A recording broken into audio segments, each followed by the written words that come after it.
नमस्ते दोस्तों, आपका स्वागत है हमारे YouTube चैनल स्टोरी जंक्शन पर, जहां हम लाते हैं आपके लिए अनोखी और मनोरंजक कहानियां हो। अगर आपको हमारे वीडियोस पसंद आए तो लाइक करना न भूलें। हम हर रोज 5 एपिसोड लाने की कोशिश करते हैं। और हाँ, अगर आप हमारी कहानियों के सफर में हमारे साथ जुड़ना चाहते हैं तो सब्सक्राइब करें और घंटी का बटन दबाकर नोटिफिकेशंस पाना न भूलें। सुबह की ठंडक में सूरज की किरणें पेड़ों के बीच से झांक रही थीं। ग्रुप आज ट्रैकिंग पर निकला था। सबके चेहरों पर उत्साह था, लेकिन आरव का ध्यान सिर्फ एक जगह था, रिया। वह ट्रैकिंग गियर में हल्की सी पसीने की बूंदें माथे पर हर कदम के साथ और भी खूबसूरत लग रही थी। आरव, धीरे चलो, रिया ने आवाज दी जब वह उसके करीब से गुजरा।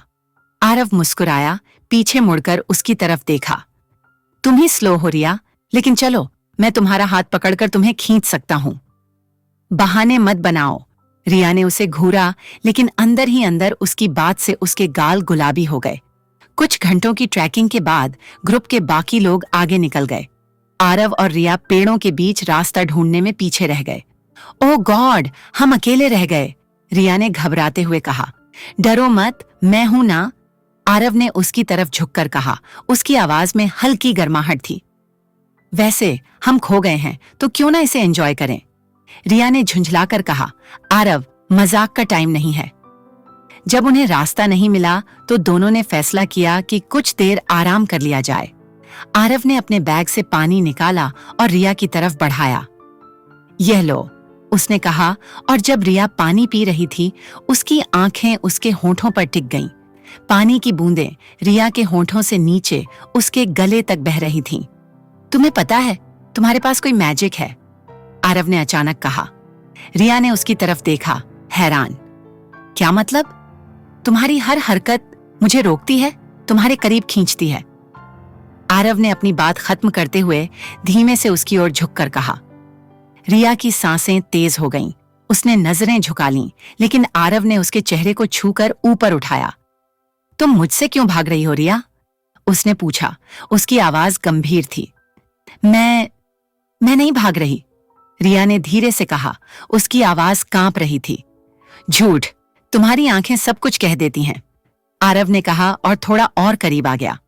अब उनके चेहरे एक दूसरे से सिर्फ कुछ इंच दूर थे।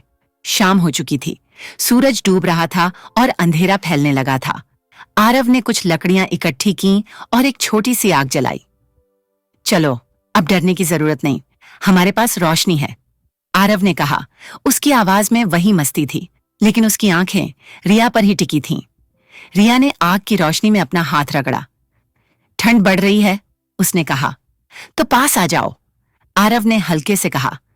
मैं वादा करता हूं, कुछ नहीं करूंगा जब तक तुम खुद न चाहो। रिया ने उसे घूरा, लेकिन आग की रोशनी में उसकी आंखें नरम लग रही थीं। वह धीरे धीरे उसके पास आई और उसके बगल में बैठ गई। आरव ने अपने जैकेट को हटाकर उसके कंधे पर डाल दिया। तुम्हें ठंड में देखना अच्छा नहीं लग रहा, आरव?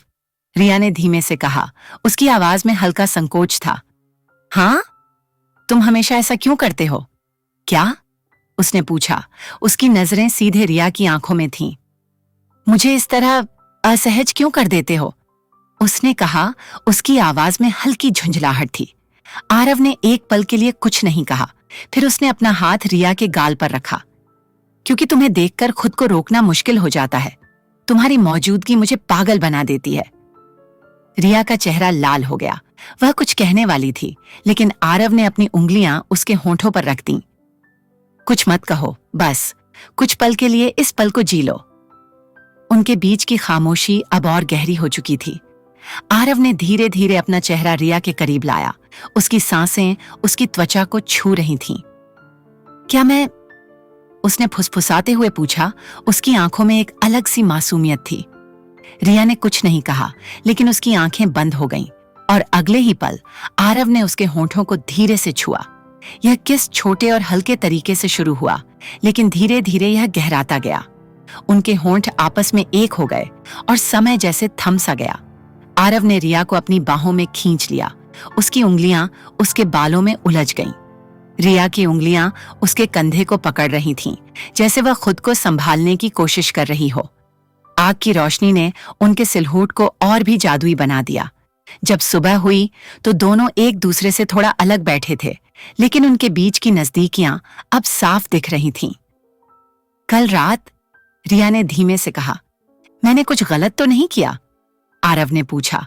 उसके चेहरे पर हल्की चिंता थी। रिया ने सिर हिलाया। नहीं, लेकिन मैं अब भी नहीं जानती कि यह सही है या गलत। आरव ने उसका हाथ पकड़ लिया।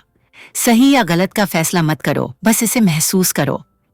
लेकिन क्या वे अपनी बढ़ती नजदीकियों को संभाल पाएंगे या उनका रिश्ता ग्रुप में दरार पैदा करेगा? दोस्तों, उम्मीद है आपको ये एपिसोड पसंद आया होगा। अगर हाँ, तो इसे लाइक करना न भूलें और अपने विचार हमें कमेंट्स में जरूर बताएं।